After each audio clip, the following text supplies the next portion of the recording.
On the Sports Shorts Daily, Ronnie Rants alongside Tommy Kreis and TK joining us from God's country, downtown Port Allen at Court Street Cafe, where they're open for breakfast, lunch, and dinner 6 days a week. I'm here in the Louisiana Sports Hall of Fame studios, and we're brought to you each and every week by LeBear's Casino. And LeBear's Casino was rocking on Saturday because the sports book over there was busy. The week one, they call it week zero, forget that. It was week one of college football season. A lot of activity when we did the show there on the radio from Saturday from 10 to noon. A lot of people in line, not just, to go to the kiosk, but to also go to the desk and place their bets with a live person and ask questions and all that kind of stuff. Tommy and I will talk about some over-unders for wins for the LSU this week. Also, his prediction. TK, if you followed him on Meat and Potatoes USA, was 1-0 on the season. He had Northwestern State laying the points. They won the game straight up over Nebraska and Ireland. Also today, we'll talk about some of the 53-man cuts. Saints narrowing down their roster. And the latest on the Saints is that the over-under win total is now 8.5. That's gone up from 7.5, 8. It's now up to 8.5 after, I guess, how they looked in week 3 of the preseason with a healthy Jameis Winston. Also, some other news around the league. We'll get to Hawaii wins the Little League World Series in dominant fashion. Second time in 4 years Hawaii has won. Also, Rory McIlroy been very outspoken, representing the PGA Tour against the LIV Tour. Well, all he does is win, win, win. We haven't really talked about how good of a golfer he's been the last 2 years, but he won the FedEx Cup, took home over $10 million this weekend. Unbelievable for just winning one tournament. And, he's been playing well all year, but he won the FedEx Cup standings, took home a big paycheck. But we'll let Tommy comment on that. Let's bring in TK over at Court Street Cafe. And Tommy, first off, the New Orleans Saints win total keeps going up. It's now 8.5. What are you thinking about that, and why? Why is it going up? Well, I think that it's because the questions with Tampa Bay now, and Tom Brady missing 11 days, and the Saints look good the first half the other night. Jameis Winston looked good, albeit, one drive. Andy Dalton looked good. The defense is outstanding. You had an injury to the rookie Fanning at tackle, and he's going to be out for a while. They thought it was turf toe at first. Now he needs surgery. So I just think the Saints on paper have a really good football team. And I think some of the wise guys are figuring that out. The over and under total jumped up still a little bit. I'd still go over the 8.5. I just can't see the Saints not winning 9 games. Keep in mind there's 17. Most people are used to that now. But I think that on paper, this is a good Saints football team. Kamara's not going to be suspended. If he is, it'll be next year or whatever. And they're not going to do that, come up with that in the middle of the year. If it ain't happened by now, it ain't happening until next year.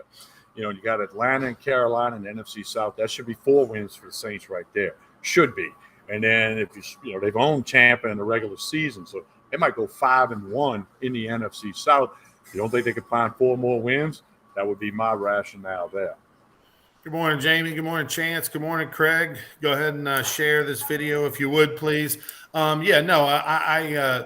Couple things. One, I think when you dig in on the NFC and you start to figure out like who the better teams are, I think it's quickly that you realize, Saints are maybe we need to give them a little more credit. And I think that's kind of what happened as we get close to the season when you look around.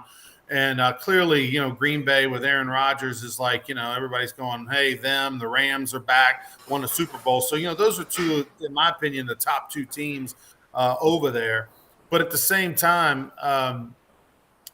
you have to look around in the NFC South. I mean, you can't, obviously anything can surprise you, but Carolina and Atlanta look like they're not going to get their act together this year. And then the Saints have owned Tampa even when they've had Tom Brady. They've won 4 out of 5 with them at the helm. Now, they didn't win the most important 5, which was the playoff game, but a couple years ago. But still, the Saints, I think when you compare them to the rest of the NFC, they probably are just starting to get their love. And then once you get that clarification that, okay, Jameis Winston is healthy, he's fine, then you realize, okay, well, they got a defensive coach. They had a very good defense last year. Jameis Winston seems to be okay. He's got some pretty good weapons around him. I think 8.5 is probably the right pick for this team. Although I believe, you believe they're going to win 12 or 11. I think they're going to win 10 or 11. So, I think 8.5 is a good value.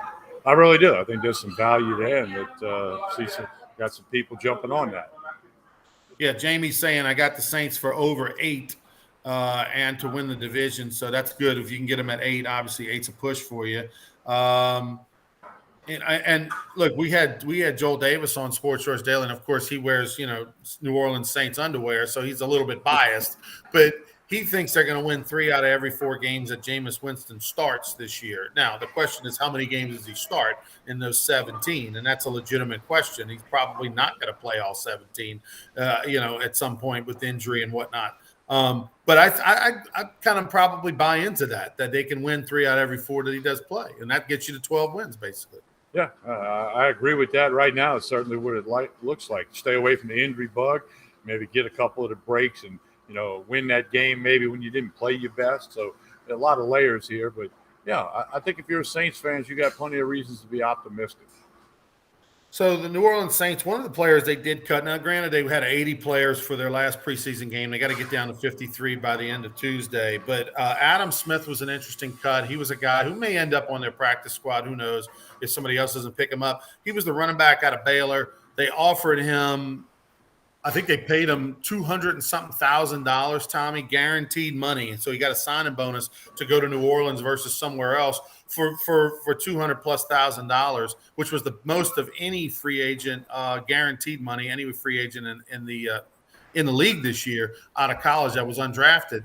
I think they got him thinking they weren't going to have Alvin Kamara, and as it turns out, they have Alvin Kamara, probably going to have him for the whole season. That's not a given, but looking that way. And so, they gave him a bunch of carries. He had like 29, 30 carries, didn't really average just around 3 yards a carry, didn't do a whole lot to stand out, so they whacked him. That was a little bit of a surprise, I guess. Yeah, I would agree with that. But, Dennis Allen and the staff, they got like 22 coaches on the staff. I think it's the largest staff in the NFL. I'll have to double check that. So they got a plan. They got a lot of experienced players. And, they got a couple of guys that are experienced that can help some of the new and young guys, too, in that locker room and about being a pro football player and paying the price of what it takes to get it done.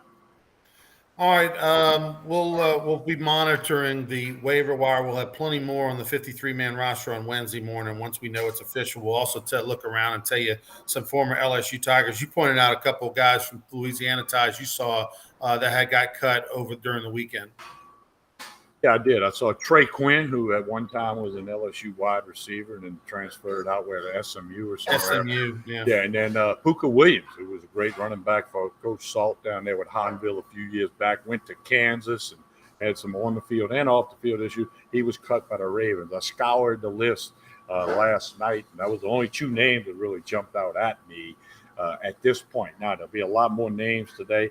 All 32 teams have to get the 53 players. I think it's 4 o'clock Central Time tomorrow. Did you see that was going around? Did you see the video of Cade York kicking that 70-yard field goal in warmups? I did. And then Cade York, of course, former LSU kicker with the Browns, they showed him making a 70-yard field goal in warmups, and it was a regular 2-step kick. It wasn't like he took this running kick like you do on a kickoff. It was a regular snap, 2 steps, kick it. Made it easily. Could have made it from 73 probably or more, and then turned around and kicked it the other way, 60 yards into the other goal. I mean, this dude is unbelievable. Well, we knew about his accuracy, and he hit that kick against Florida in the fall. Couldn't even see the uprights, so we kind of knew about that. But yeah, that little thing went viral in a hurry. I mean, like you said, as it should. Yeah, it should. I mean, it was the normal 2-step, put your foot into it, and yeah, there was nobody trying to rush, and you didn't. There needs to be some sort of ESPN 30 for 30 or whatever to dig in on what's going on with these footballs, Tommy. We've seen 2 80-plus yard punts, a 70-yard field goal, all in a week and a half. Something's different with the balls. Has to be. Would you see after Gillikin had that 81-yard punt for the Saints, he got a random drug test order, right? Which normally doesn't come out during preseason, but they gave him one. Right. Wow. Oh, yeah, that's kind of like now they're doctoring the footballs. Inflate Chance saying he thought he saw Glenn Logan got cut. He thinks as well that would could have. Again, I saw it about 8 p.m. last night. I looked through everything, and we'll look through it tomorrow. And when we're here Wednesday for Sports Shorts Daily, we'll talk about Louisiana guys and LSU guys or whatever. I'm telling you, man, that cannot be a coincidence that all of a sudden we've got two 80-plus yard punts, a 70-yard field goal that had a lot of distance. Something's got to be different with the balls. I mean, did all of a sudden these guys learn better technique, get bigger, stronger from one year to the next? No, come on. But it is fun to watch. And hey, clearly he made that, Tommy, which means that wouldn't be surprised if they give him a chance at some point during the season. All right, let's move on. Kind of with the getting to the over win total 8.5. I put my money where my mouth was on. You talked about win totals with LSU being 7.5. I bought it down to 6.5. Put my money on LSU over 6.5 at -150. Don't lose that ticket, Ronnie. No. Well, it's on my phone, thank God. But yeah, no, I feel pretty good about that, man. I mean, even if LSU loses to Florida State, Tommy, even if they lose to Florida State, if they just go 4-4 in the league, you're looking at 7 wins. And so I don't know, man. Why am I so optimistic about this LSU team? Well, number one, I don't think they're going to lose to Florida State. Now, full disclosure, I didn't think they'd lose to UCLA last year, and they did. So I got that one wrong. I think they're going to. I went big for TK. Big bet for TK on LSU this morning. I wanted to lock it in at 3 before. And I've never been to buy the half-point guy. I know you like to do that. Trey Blossman, who I do a podcast with, likes that buying half-point stuff. Right. I'm not that guy.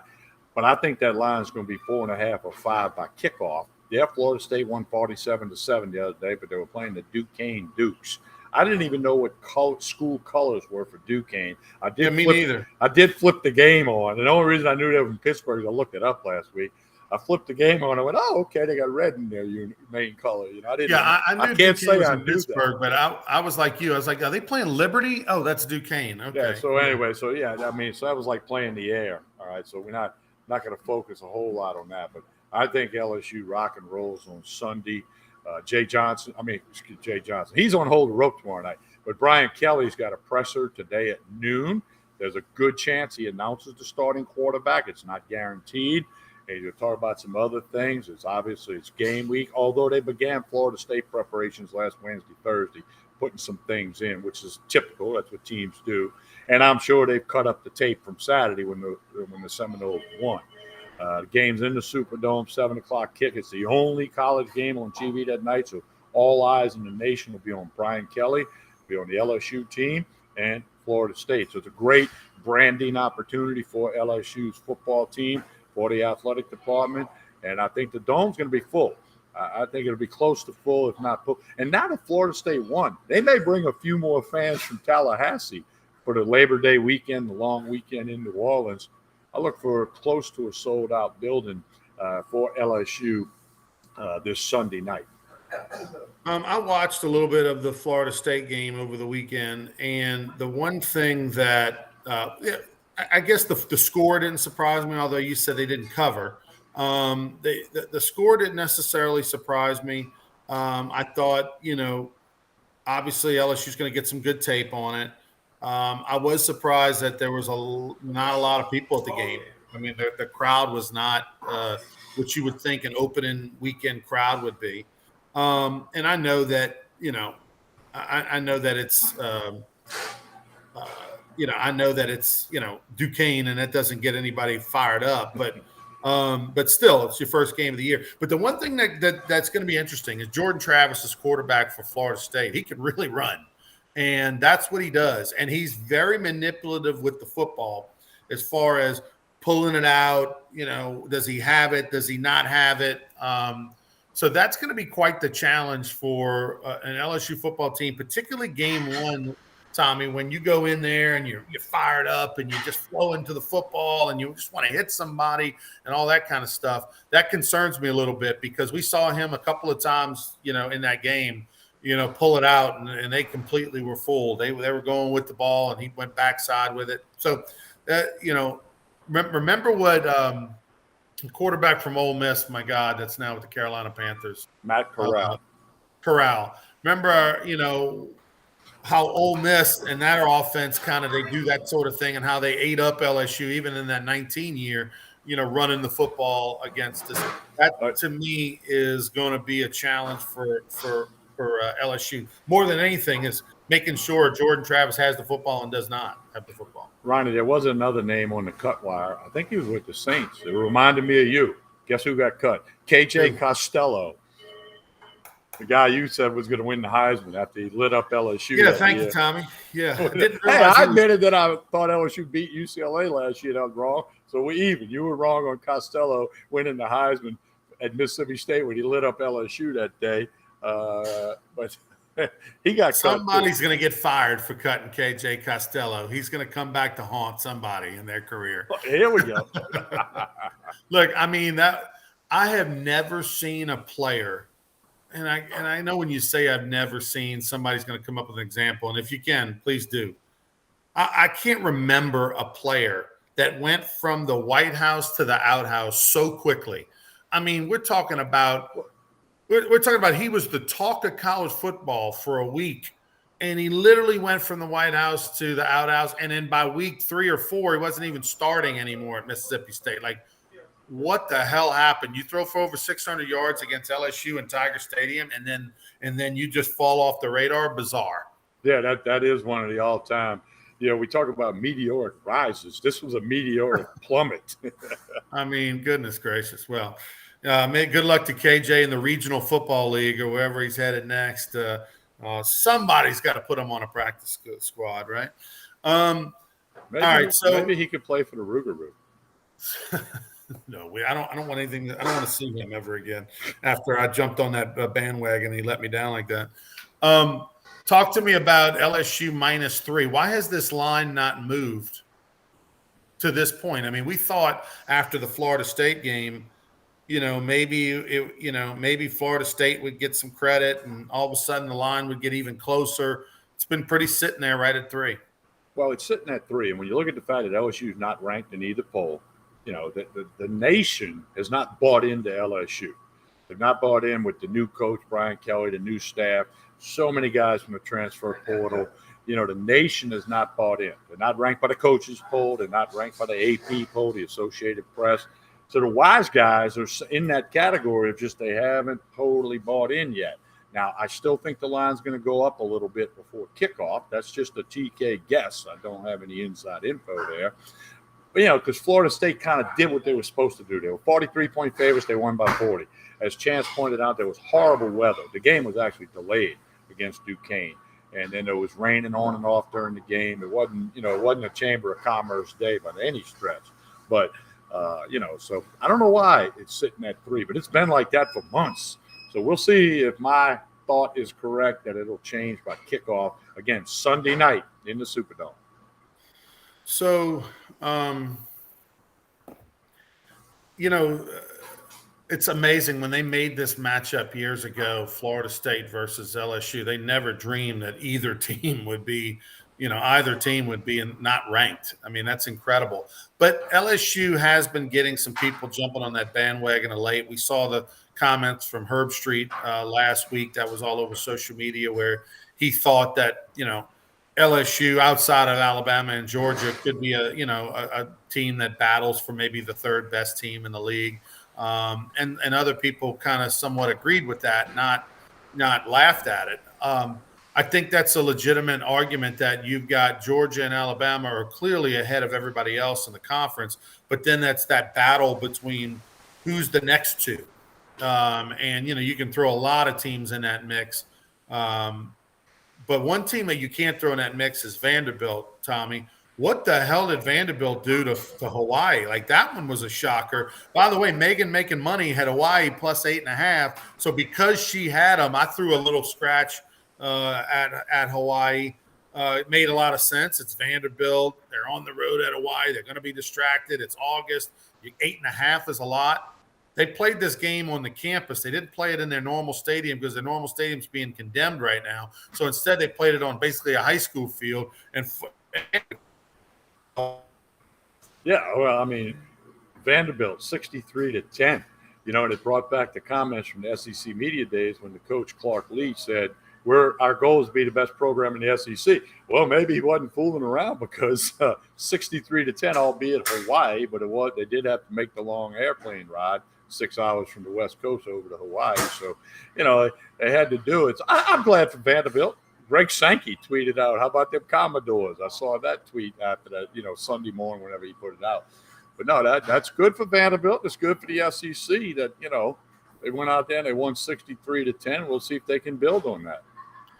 I mean, that was really impressive. I mean, that surprised a lot of people. I mean, not that Vanderbilt's going to all of a sudden contend for anything, but they should be beating teams like Hawaii. They shouldn't necessarily be beating them 63-10, but they should be beating them. They were an 8.5, 9-point favorite. They took care of business, but we just haven't seen Vanderbilt take anybody to the woodshed, regardless of the opponent, in a long time. Well, yeah, they need to be beating them 63-10. They don't need to be losing or winning 17-14 on the field goal at the buzzer against Hawaii. So Vanderbilt off to a good start. You got to tip your hat to them. Now, can it last? We'll wait and see. What happened to Nebraska? And I mean, this was a program, and I said this on Sports Shorts Radio Saturday morning, which is 10 to noon on 104.5. I said this. I was like, Nebraska back in the 90s, 70s, 60s, 70s, 80s, 90s, I mean, they were a top 4 powerhouse program in the country. I was there on the sidelines in January of 96 when they just absolutely destroyed Steve Spurrier and Florida State at the Fiesta Bowl to win a national championship that year. And pretty much since the calendar changed to the 2000s, they just have not been relevant over the last 20 years. And for the most part, yet they still have a tremendous fan base. They still have love for that school and their state.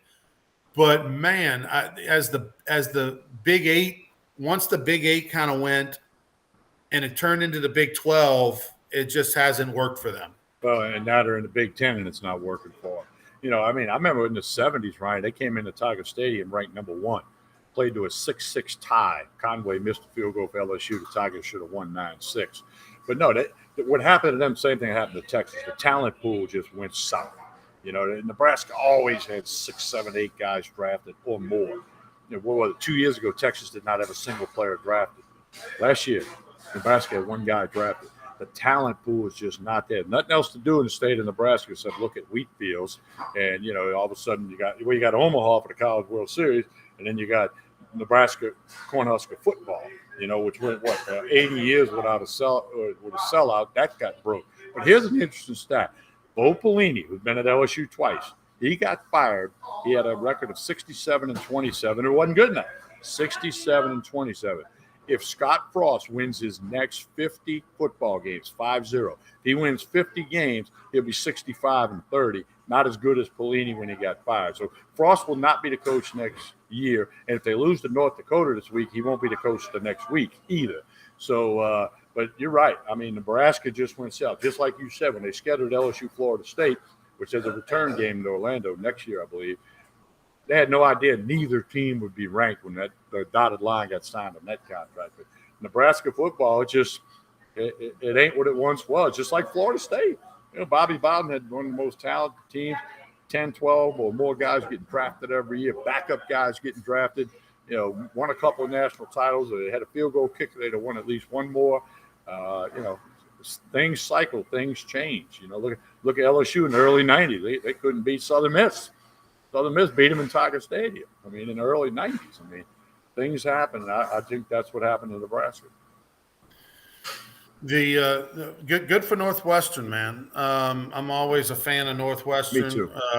Big win for them in Ireland. They avenged last year where they got destroyed by Nebraska. They turned it around on them. And it also, though, is a bad look for the Big Ten. They like to think of themselves as the SEC, the equivalent to the SEC. And once again, they prove they're not, because Nebraska has to be good in that league in order for – to really think top to bottom, they can compete with the SEC. Yeah, they can compete in the top 2 or 3, but after that, there's a giant drop. And Nebraska has to be relevant to make that argument, and they just haven't been.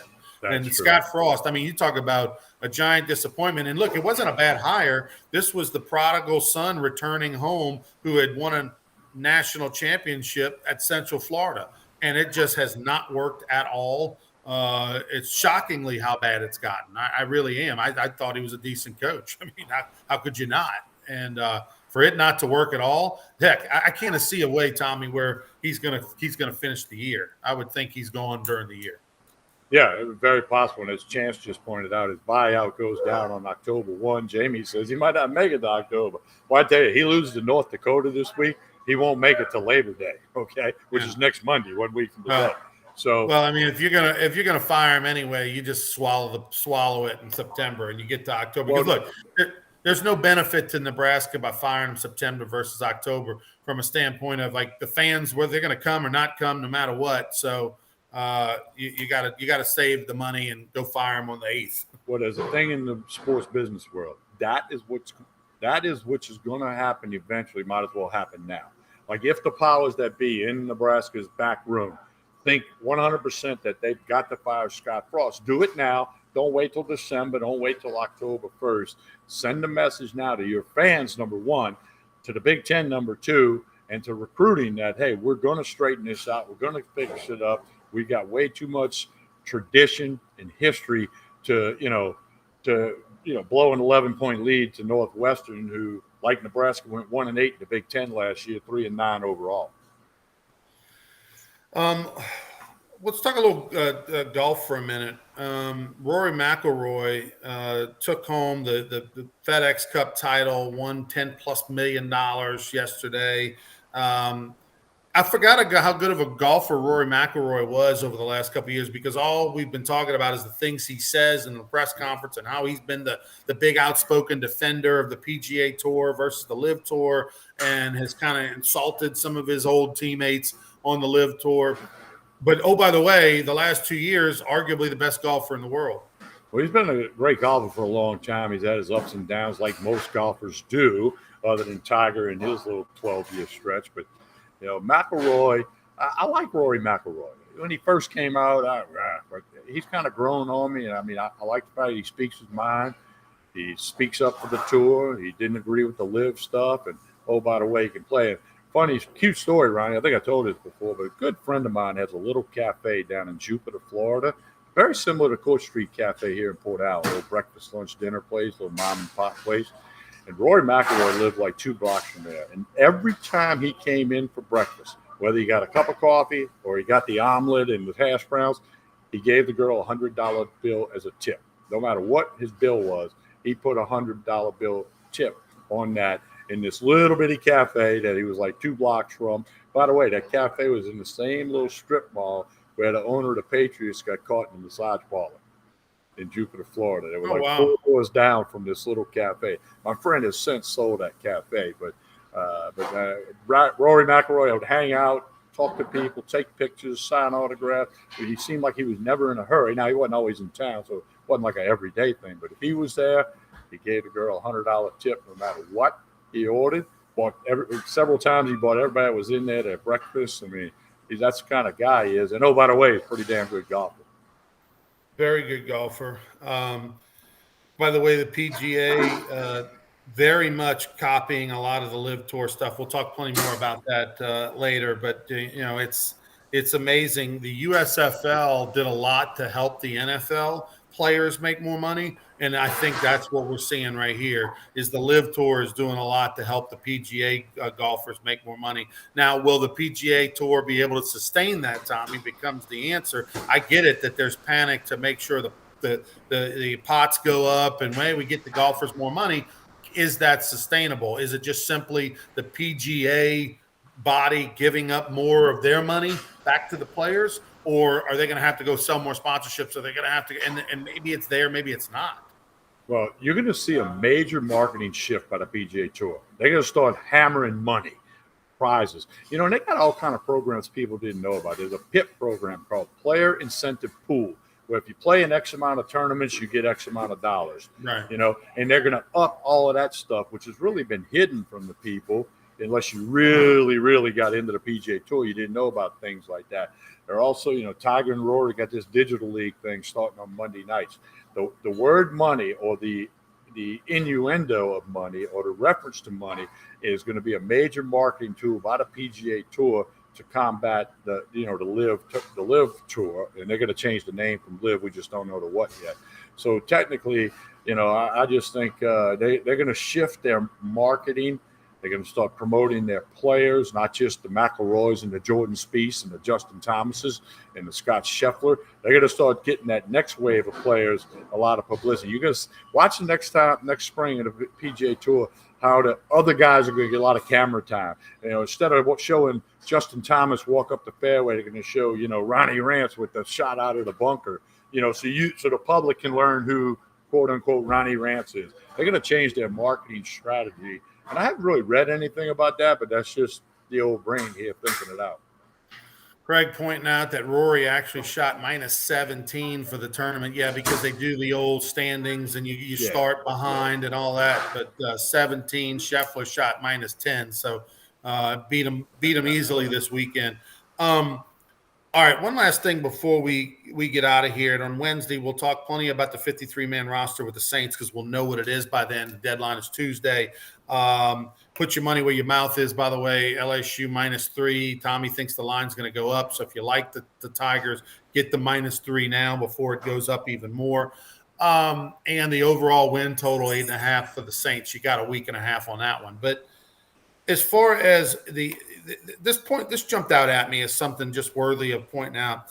In Washington, Brian Robinson, one of their running backs, he was shot a couple times, not life-threatening, but he was basically robbed or carjacked. They're not quite sure yet. 6 o'clock yesterday, bam, shot. Okay, he's in the hospital.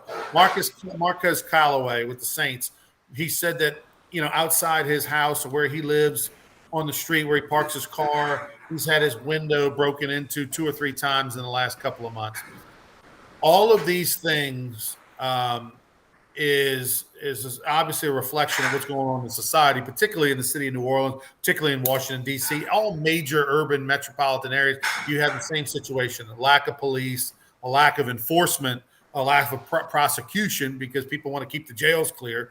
But in New Orleans, if the Saints, who already struggled to a certain degree, with image from, as much as people love New Orleans and they say all the right things, the reality is, would you rather live in La Jolla, California, and play, or would you rather live in a suburb of Dallas, or would you rather live in New Orleans, where you're 2 blocks away from a bad neighborhood, no matter where you live in that city? And I grew up there; you did too, so we can say that. But things like this don't help free agency, Tommy. It doesn't help players wanting to re-sign, or, hey, I've got the option. Where am I going to go? Do I want to bring my family to a city like that? We can't just overlook these instances that are happening to athletes where normally in cities, right, they're revered. These things would never happen. But now they're starting to happen more and more. And particularly the city of New Orleans is what I care about the most. These little things where a player is tweeting out, man, this is ridiculous. This is the second, third time, that I've had my car window bashed in the last few weeks. That's not good for the future of the franchise. Well, Tyrann Mathieu bought a house in Beauchamp, which is on the North Shore in Mandeville. He bought a huge house. A friend of mine was part of the transaction deal in the real estate world. So a lot of the Saints used to be 10, 12 Saints that lived in Beauchamp. I don't know how many there are now. A lot used to live in Ormond Country Club, which is basically Destrehan. So, I think you got a lot of that. And then you got a lot of them, like Kamara's got some suite in the quarter, like $1 million suite that he lives in. But you're right. When Callaway starts saying, hey, my windows got broke for the 3rd time, and I'm guessing he doesn't live in a bad area of town, that's not good for the Saints. That's not good for that image. Like you said, live in La Jolla or Miami, go live in South Beach, go to Garcia's Seafood, get some good food. So, it's not good for the Saints, but if they win and they got a chance to win a Super Bowl, players are going to want to wear the black and gold. By the way, I went to a concert Friday night in New Orleans at the House of Blues. It was nice. A Prince tribute band concert. It was amazing. Did you sing with them on stage? I did not, Tommy. They did not ask me to come up there and sing. That is their loss. That's their loss. But it was a great show. Place was packed. LaToya the Destroyer, the mayor of New Orleans, was sitting 2 down from me, which was awkward. I noticed. Did you sign the recall petition? About halfway through the show, I looked to my left and realized there she was dancing next to me up in the foundation area upstairs, and took everything I had not to ruin my night, but anyway, I hope she had a good time as the city burned around her outside. Well, All we'll see right, what Tommy, happens. tell us about Court Street before we get out of here. Hey, breakfast, lunch, dinner, 6 days a week, Monday through Saturday. They got great specials on Thursday, Friday, Saturday. I was talking to Jason this morning. They may shift up the specials a little bit. That's the reason to connect on Facebook and Instagram, as you see on your screen. They do a great job of posting lunch specials, dinner specials. And then there's Thursday, Friday, Saturday specials. Lots of good stuff right behind me. 4 new daiquiri machines in the bar. Good to be back out here after missing a couple of weeks in person due to the knee surgery. But the staff's still rolling here. Got a guy with me, had a great breakfast, a ham and cheese omelet with the grits and the biscuit this morning. Enjoyed it a lot. So Court Street Cafe, 805 Court Street in Port Allen. 2 minutes the other side of the bridge. You need to check it out real soon. All right, we'll take a break. We'll be back Wednesday morning. Until then, hope everybody has a great one. For Tommy Krysan, I'm Ronnie Rance. Please like and share this video, and go Tigers and Saints. We'll talk to you Wednesday, everybody.